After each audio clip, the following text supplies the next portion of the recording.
Hey, everybody, it's the DL. And what I'm going to do for you is I'm going to profile some noiseless P-90s. And these are the, and I'm going to show you what I got them in. This is I think it's a 2008 or 7 Les Paul, double cutaway. It's kind of bright. There we go. You can see. Anyway, this is a cool model. It's kind of relict. It's got the light paint job. It's not the gloss. And it doesn't have binding on the neck, which is kind of cool if you want to do the refret and play. It's a player guitar. And the only difference between this and the reissue, which is a lot of money, is the stop bar tailpiece. The other one has the wraparound, which I found a stop bar way better. So right off the bat, these are the Kent Armstrong pickups, and you can see they fit pretty well, but if you really look, I think you can see I had to put some cardboard to stabilize. It didn't fit all the way perfect in this back pickup. Who knows why? I'm not going to blame Ken Armstrong, and I'm not going to blame anybody else, but sometimes those things are not perfect. Even if you get, gosh, how does this happen? How do you get that?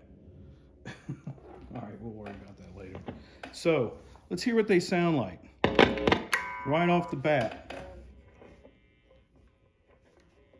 I'm going to turn this up real high so we can hear noise floor on the amp. I got this little box in here, but it's not on, it's bypassed. I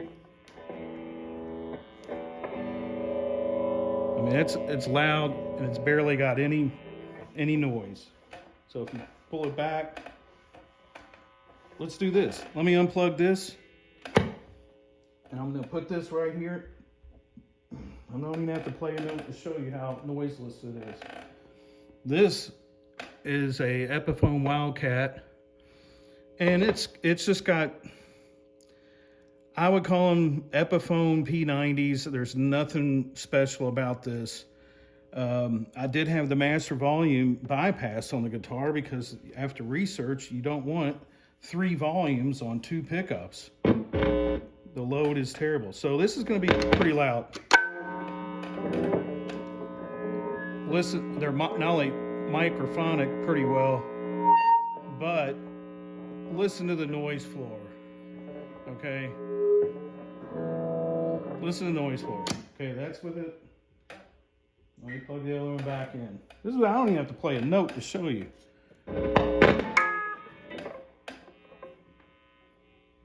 You find the sweet spot like that, the north to south it's a polarity thing. I don't even want to get into that argument or debate. Who knows? It's got moon phases or something with it. So anyway, you can hear it. I mean, it's night and day. Now, how do they sound? Okay, well, let's turn it down a little bit. Let's put a little reverb on it. Tone stack is all the way in the middle. I got the volume. I got everything kind of, the volume and the master sort of like 4 or so. And here's the lead pickup.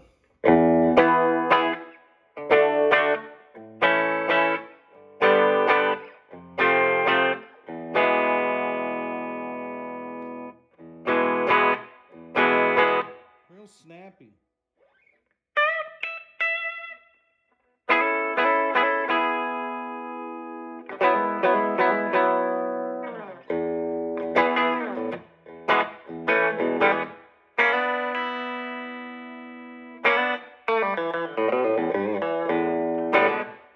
Really nice, I think.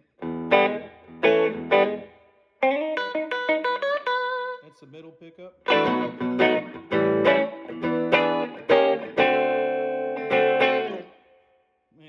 sounds good, and you know why it sounds good? It's one of those BillM modded amps. All I gotta tell you is, if you want a really nice, a good tube tech, get you a good amp tech, buy one of these guys used, plan on, fixing it up, retubing it, if it needs it, and have the guy put in the mods. You don't even need to change the speaker. This got a stock speaker, which is, I believe it's an Eminence. It's that yellow speaker, whatever they used to put in them.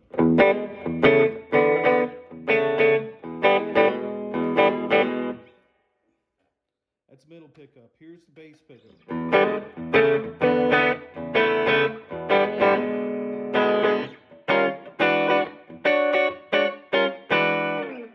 So everybody's like, all right, get the jazz tone. Well, you always roll your treble down a little bit.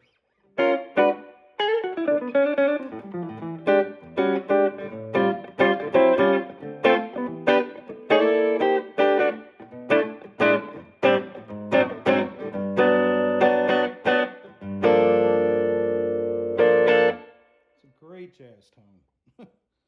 So I really think that these pickups are great. I'm sure there's some purists out there that'll say otherwise, but man, that's a lot of noise floor difference. And I don't know about you, but when I'm playing in a club and I got a single coil and the guy's talking on stage or whatever, I roll the volume down to get it out. Because you'll hear it, especially if you got a distortion box on. So let's turn on a distortion box.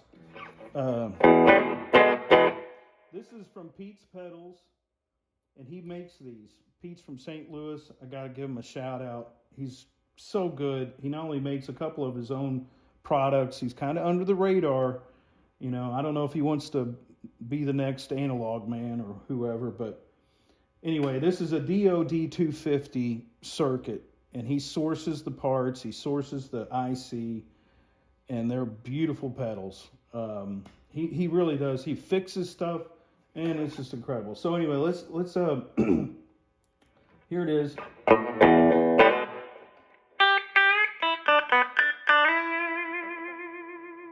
That's treble pickup. Turn on the box. Quiet box too. It's not.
It's really nice stuff.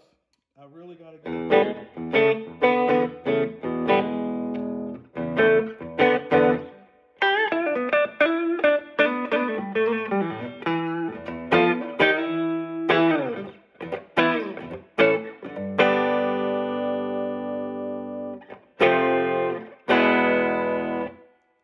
There's a lot of people that make the Noiseless P-90. I'm not really sure who really started doing it first. It might have been Kent Armstrong.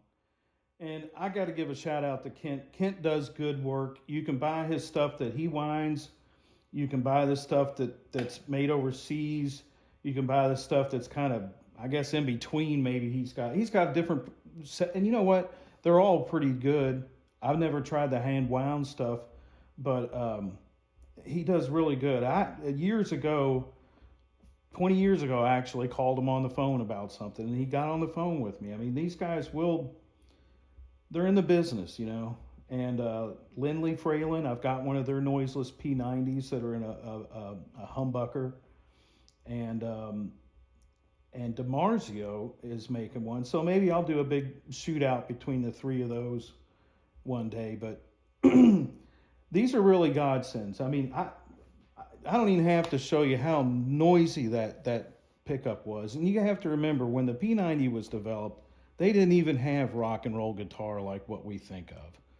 So it was never intended to do, you know, the Leslie West thing of the world, which to me, Leslie West, if you want the quintessential P-90 lead P-90 sound from rock distorted, Leslie West is the go-to. I just got to tell you. And he's a beautiful player, often overshadowed, in my opinion. Anyway, but this is Noiseless. I think they call them the Stealth line.